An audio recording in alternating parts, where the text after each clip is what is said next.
हूँ 6 दिसंबर को व्यवहारिक ढांचा गिर गया।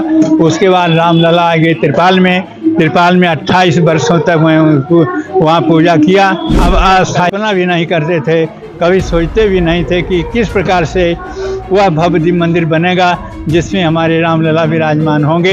और बड़ा सौभाग्य है कि आप हमें मिले यहाँ कार्यक्रम के दौरान। गुरु जी, आप श्री राम जन्मभूमि में भगवान श्री राम की सेवा कब से कर रहे हैं, कुछ संक्षेप में बताइए। क्या कैसे रहा आपका अनुभव, क्या रहा पिछले कई सालों से? देखिए, हमारे गुरु महाराज जी थे श्री अभिराम दास जी महाराज, जिनके प्रयास से, जिनके आशीर्वाद से या उनके तपस्या से मान लें कि 23 दिसंबर 1949 में उस विवादित ढांचा जो तथाकथित बाबरी मस्जिद कही जाती थी उसमें भगवान प्रकट हुए।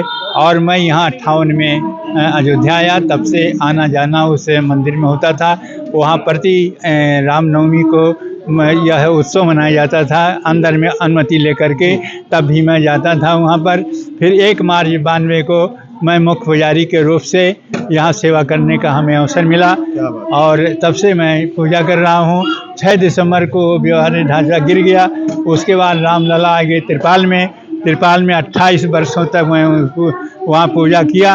अब अस्थायी मंदिर में है और वह समय भी आ गया है जो कभी हम कल्पना भी नहीं करते थे, कभी सोचते भी नहीं थे कि किस प्रकार से वह भव्य दिव्य मंदिर बनेगा जिसमें हमारे रामलला विराजमान होंगे। और वो अवसर आया और 22 जनवरी को रामलला अस्थाई जो मंदिर अस्थाई है जिसमें भव्य दिव्य मंदिर बन गया है और उसका गर्भगृह बन गया है, उसी में स्थापित हो जाएंगे और जन जन के नायक भगवान राम का दर्शन और हमारे देश के जो भक्तगण हैं वो करते रहेंगे। गुरु जी, एक शब्द आपने कहा कि हमें विश्वास नहीं था, मतलब आप मायूस थे उस समय क्योंकि जो दौर चला था अयोध्या को लेकर? नहीं, एक दिन नहीं, यह प्रतीक्षा करते रहे। इस एक साल बीता, 2 साल बीता, बीते 28 साल बीत गया।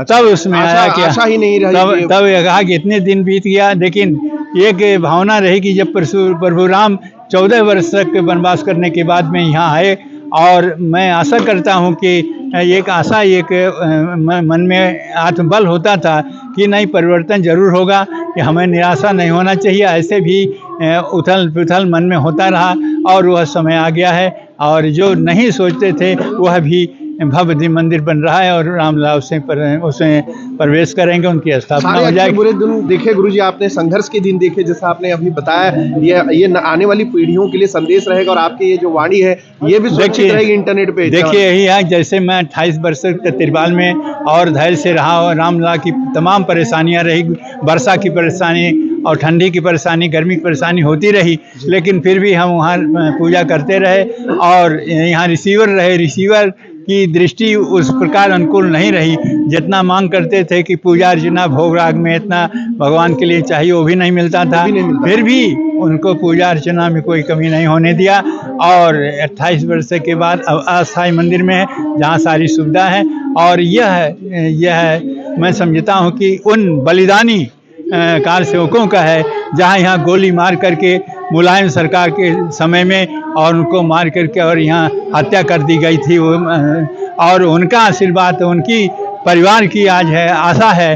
और जो उनके परिवार के हैं वो बहुत ही प्रसन्न हैं, भले उन्होंने अपने पुत्रों को बलिदान किया है लेकिन उनकी भावना और आज बहुत ही वो लोग प्रसन्न हैं। आप समझते हैं, 2 भाई थे जिसको आज भी कहा जाता है वो कोठारी बंधुओं, और उसकी एक ही बहन बची है पूर्णिमा, और वही पूर्णिमा के है और कोई नहीं है, उसके माता पिता कोई नहीं रह गए हैं। और उसका जो कष्ट है, केवल 2 भाई एक बहन थी, दोनों भाई यहाँ आकर के शहीद हो गए थे उस रामलला के मंदिर के लिए। तो ऐसी समस्याएं जो यहाँ, किसके लिए जिम्मेदार मानते हैं? पिछले 15, 20, 30 साल आपने बताया। देखिए, यहाँ तो आज मैं समझता हूँ जितना अन्याय यहाँ के हिंदू ने किया, जैसे उसके कार सेवकों बैठे हुए, मेरे सामने की घटना है, बैठे हुए कार सेवकों को गोली चलाई गई, उतना मैं समझता हूँ मुसलमानों ने नहीं किया होगा, मुगलों ने नहीं किया होगा।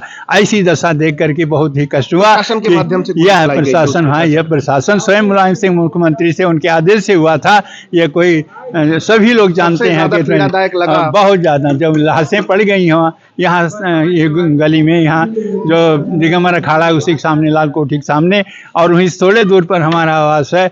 और इस तरह को देख करके जो कष्ट हुआ वो कभी नहीं हुआ। आज जो हम प्रसन्नता व्यक्त करते हैं वो बलिदानी कारसेवकों की देन है। गुरुदेव, विश्व के हिंदुओं के लिए क्या कहेंगे? पूरे विश्व से लोगों की नजर है, लोग आना चाह रहे हैं, मिलना चाह रहे हैं। नहीं, बिल्कुल बिल्कुल हमें अब यहाँ शांति उसी प्रकार से मिलेगी जिस प्रकार से भगवान राम जब राजा हुए थे तो यहाँ पर आज भी नहीं, कभी भी यहाँ पर हिंदू मुसलमान के बीच में कोई भी ऐसी घटनाएं नहीं हुई कि आपस में लड़े हों। इस बाबरी मस्जिद के नाते नहीं हुआ। बड़े शांति यहाँ रही दोनों पक्षों में। और मैं यह समझता हूँ सारे देशवासियों से यही संदेश करता हूँ कि समय आता है, कठिनाई आती हैं और समाप्त होती हैं। जैसे यहाँ भगवान रामलला के मंदिर की हुआ है वैसे धैर्य रखें। यह निश्चित है कि वह समय आएगा कि यह हमारी नगरी, यह अयोध्या नगरी के माध्यम से ही पूरा देश वह कभी विश्व गुरु रहा और सोने की चिड़िया रहा, वह समय फिर आएगा। आप चिंता न करें, केवल यही है कि जैसे भगवान के सब नर करहीं परस्पर प्रीति, चलहीं सुधर्म सुनहि सुनीति, उसके प्रेम रखें सभी जातियों में, सभी वर्गों में, और द्वेष न रखें। इसी प्रकार के यदि प्रेम रखेंगे तो हमारा देश उसी प्रकार से उन्नत करेगा जो कभी रहा। धन्यवाद गुरुजी। ये सरकार की विचारधारा पे कोई शब्द टिप्पणी करेंगे जो इस समय योगी देखिए, इस समय देखिए वर्तमान समय में बहुत सरकारें आई, हमारे सामने आई और गई, लेकिन किसी ने अयोध्या के ऊपर कोई दृष्टि नहीं रखा। जिस प्रकार से वर्तमान समय में प्रधानमंत्री श्री मोदी जी और हमारे मुख्यमंत्री योगी जी कर रहे हैं, वैसा किसी ने आज अयोध्या उन्होंने घोषणा यहाँ किया है कि अयोध्या को हम त्रेता युगी अयोध्या बनाएंगे और विश्व पर्यटक नगरी के रूप में होगा। यह धार्मिक नगरी उसी प्रकार से यह जानी जाएगी। अब देखिए यहाँ पर सड़क चौड़ी हो गई हैं, यहाँ एयरपोर्ट नहीं रहा, इसके लिए जो हमारे देश के विदेश के आते थे और वो यहाँ आ नहीं पाते थे, उसका भी सुविधा हो गई।